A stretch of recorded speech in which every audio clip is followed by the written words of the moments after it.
देश के ऊपर आंख उठाने वालों को मुंहतोड़ जवाब दूंगा। नरेंद्र मोदी जी को अच्छी तरह जानते हैं जोखिम उठाने का भाव किस तरीके से उन्होंने सीखा है अपनी जिंदगी में। मोदी जी के नेतृत्व में जैसा आप चाहते हैं वैसा वो कर रहे हैं। अब तो मुझे लगता है थोड़े दिनों में हमें अगला गुरुकुल एक कराची में और अगला लाहौर में बनाना पड़ेगा। पूरा भारत पहलगाम में हुए नरसंहार के बाद से आतंकवादियों उनके आकाओं से बदले की मांग कर रहा है। इस बीच बड़ी खबर यह है कि भारत के रक्षा मंत्री राजनाथ सिंह ने जापान के रक्षा मंत्री चिन नाकातानी से मुलाकात की है। तस्वीरें आप देख रहे हैं और बेहद महत्वपूर्ण तस्वीरें हैं।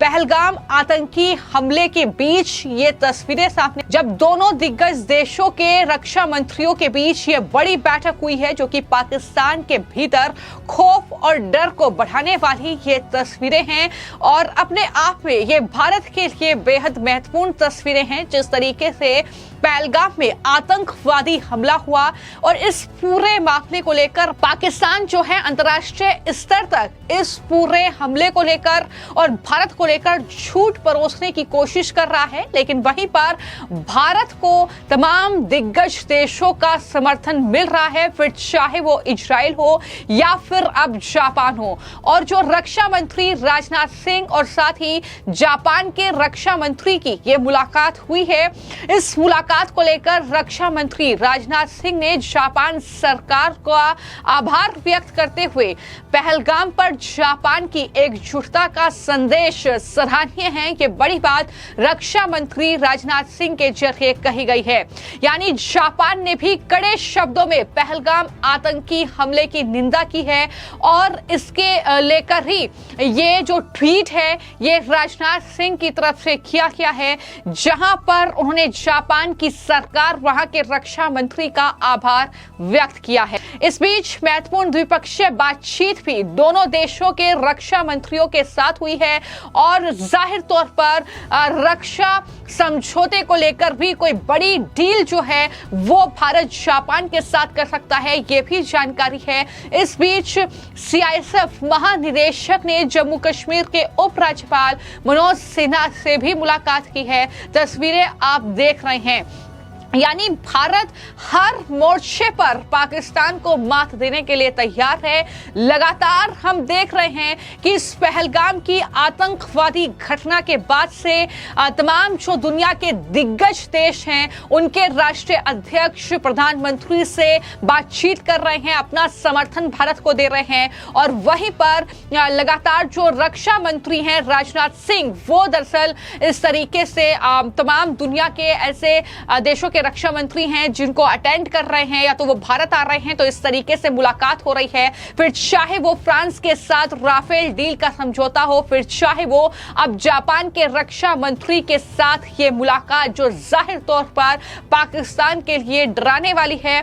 लेकिन इन सब के बीच, इस मुलाकात के बीच रक्षा मंत्री राजनाथ सिंह ने पाकिस्तान को सख्त चेतावनी दे दी है और कहीं ना कहीं हिंदुस्तान के लोगों को रक्षा मंत्री ने भरोसा दिलाया है और कहा है कि देश जैसा चाहता है वैसा होकर रहेगा। यानी पहलगाम की इस आतंकवादी घटना से जब लोगों में गुस्सा है, लोग बदले की मांग कर रहे हैं पाकिस्तान से, इन सब के बीच रक्षा मंत्री राजनाथ सिंह ने किस तरीके से कड़े शब्दों में पाकिस्तान को चेतावनी दी है, सुनिए। साथियों, एक रक्षा मंत्री के रूप में भी मैं कुछ बातें आपसे साझा करना चाहूंगा।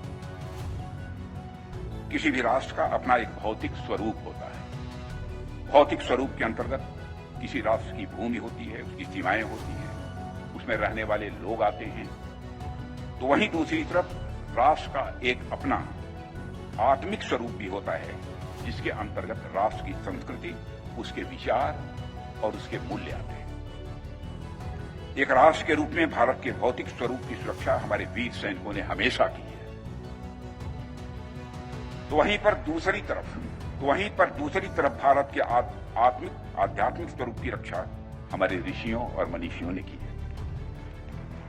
जहां एक तरफ हमारे सैनिक रणभूमि में लड़ते हैं, वहीं दूसरी तरफ हमारे संत जीवन भूमि में लड़ते हैं।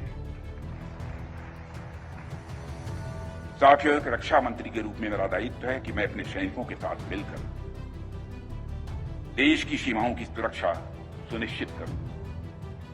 और मेरा यह दायित्व है कि अपनी सेना के साथ मिलकर देश के ऊपर आंख उठाने वालों को मुंहतोड़ जवाब दूं।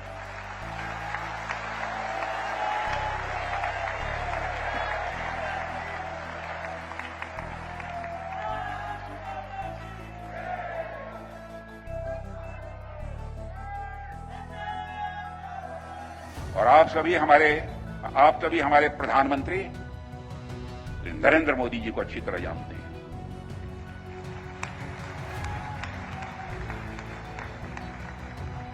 उनकी कार्यशैली से भी अच्छी तरह परिचित है, उनकी दृढ़ता से भी अच्छी तरह परिचित है।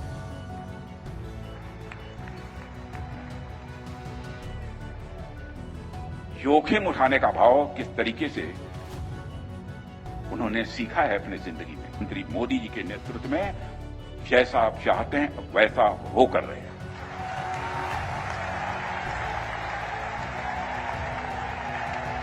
रक्षा मंत्री राजनाथ सिंह ने कहा कि मेरा यह दायित्व है कि देश के ऊपर आंख उठाने वालों को मुंहतोड़ जवाब दें। और आप सब हमारे प्रधानमंत्री को अच्छे से जानते हैं, उनकी कार्यशैली से आप भली भांति परिचित हैं। जोखिम उठाने का भाव उन्होंने किस तरह से सीखा है उससे भी आप परिचित हैं। तो देश के ऊपर आंख उठाने वालों को कड़े से कड़ा जवाब देंगे। और प्रधानमंत्री के कार्यकाल में जैसा आपने सोचा है, जैसा आप चाहते हैं वैसा होकर रहेगा। यानी जो लगातार चर्चा कर रहे हैं लोग कि पाकिस्तान समर्थित इन आतंकवादियों के ठिकानों पर सैन्य कार्रवाई कब भारत करेगा, वो इंतजार जल्द ही खत्म हो सकता है। पाकिस्तान में जो आतंकी संगठन है, जो पाकिस्तान अधिकृत कश्मीर है, वहां पर जो आतंकियों के लॉन्च पैड बने हैं, वहां पर जो है सेना जल्द ही कोई बड़ी कार्रवाई कर सकती है। यह इशारा रक्षा मंत्री राजनाथ सिंह की तरफ से किया गया है। तो कुल मिलाकर इस आतंकी हमले के बाद पाकिस्तान को लगातार भारत की तरफ से हमले का डर सता रहा है। यह पाकिस्तान के रक्षा मंत्री के बयान हैं, ये पाकिस्तान के जो अलग अलग राजनीतिक दलों के नेताओं के बयान हैं कि भारत हमला करेगा तो हम भी चूड़ियां पहनकर नहीं बैठे हैं, हम भी जवाब देंगे। इस तरीके की गीदड़ भभकी लगातार खोखली धमकी भारत को पाकिस्तान दे रहा है। लेकिन अब इस पूरे मामले को लेकर योग गुरु बाबा रामदेव ने फ्यूचर प्लान ऐसा बताया है जिसे सुनकर पाकिस्तान भी घबरा जाएगा। जी हां, इस मामले पर योग गुरु बाबा रामदेव ने कहा है कि अब गुरुकुल जो है वो पाकिस्तान के कराची और लाहौर में बनेगा। उन्होंने कहा कि अब वक्त आ गया है, क्योंकि पाकिस्तान तो एक नापाक देश है जो अपने आप ही टूट रहा है। तो ऐसे में अब वक्त आ गया है कि अगला गुरुकुल जो है वो पाकिस्तान के लाहौर और कराची में हम बनाएंगे। ये बड़ा बयान रामदेव का, जो कि काफी चर्चा उनके बयान की हो रही है। उन्होंने कहा कि पाकिस्तान में भारत से युद्ध करने की बिल्कुल ताकत नहीं है। उन्होंने कहा कि वो भारत के सामने 4 दिन भी युद्ध में नहीं टिक सकता है। किस तरीके से पाकिस्तान को लेकर योग गुरु बाबा रामदेव की ये चेतावनी और ये बयान पाकिस्तान में चर्चा का विषय बन गए हैं। जरा सुनिए क्या कहा है योग गुरु बाबा रामदेव ने। पाकिस्तान तो एक नापाक देश वैसे ही है, वो खुद में ही अपने आप टूटने जा रहा है। उधर पुख्तून उसको तोड़ने में लगे हैं, उधर जो है बलूचिस्तान के लोग जो है वो अपनी आज़ादी की मांग कर रहे हैं। पीओके में हालात और खराब हैं, तो खुद ही टूटा पड़ा है। वो भारत से लड़ने का सामर्थ्य ही कहाँ रखता है। भारत के साथ 4 दिन भी खड़ा नहीं हो सकता युद्ध के लिए। अब तो मुझे लगता है थोड़े दिनों में हमें अगला गुरुकुल एक कराची में और अगला लाहौर में बनाना पड़ेगा, और वहीं से हमारी गुरुकुलीय संस्कृति प्रारंभ हुई थी महर्षि दयानंद ने, और वहीं से ये अभियान अब वापस चलेगा। तो 3 गुरुकुल पूज्य आचार्य जी यहाँ बनाएंगे, हम अगला गुरुकुल कराची और लाहौर में बनाएंगे। तो एक तरफ सेना तैयार है, दूसरी तरफ सरकार तैयार है और भारत के लोग तैयार हैं। बयानों से तो यही लगता है जिस तरीके से लगातार पाकिस्तान को सबक सिखाने की बात जनता कर रही है। लेकिन इन सब के बीच जो सबसे महत्वपूर्ण तस्वीर है वो, जैसा कि मैंने बताई, कि रक्षा मंत्री राजनाथ सिंह ने जापान के रक्षा मंत्री जनरल नाकातानी के साथ द्विपक्षीय बैठक की है। और ये बैठक की जो तस्वीरें हैं वो सामने आई हैं। दोनों पक्ष वर्तमान क्षेत्रीय और अंतर्राष्ट्रीय सुरक्षा स्थिति पर विचारों का आदान प्रदान उनके जरिए किया गया है। द्विपक्षीय रक्षा सहयोग को और मजबूत कैसे किया जाए, इसको लेकर यह बैठक हुई है। आतंकवाद की निंदा जो है वो जापान के रक्षा मंत्री स्तर की बैठक में की गई है। यह जानकारी रक्षा मंत्री राजनाथ सिंह के जरिए दी गई है। तो कुल मिलाकर पाकिस्तान अब चारों तरफा से बुरी तरीके से घिर चुका है, फंस चुका है, और किस तरीके से खोखली धमकी दी जा रही है वो तो आप लगातार सुन रहे हैं। लेकिन भारत ने यह चेता दिया है कि भारत इस आतंकी हमले के बाद चुप नहीं बैठेगा और उनकी हर नापाक साजिश का जवाब भारत की तरफ से दिया जाएगा। फिलहाल आपकी इस खबर को लेकर क्या राय है, हमें कमेंट बॉक्स में जरूर लिखें। धन्यवाद।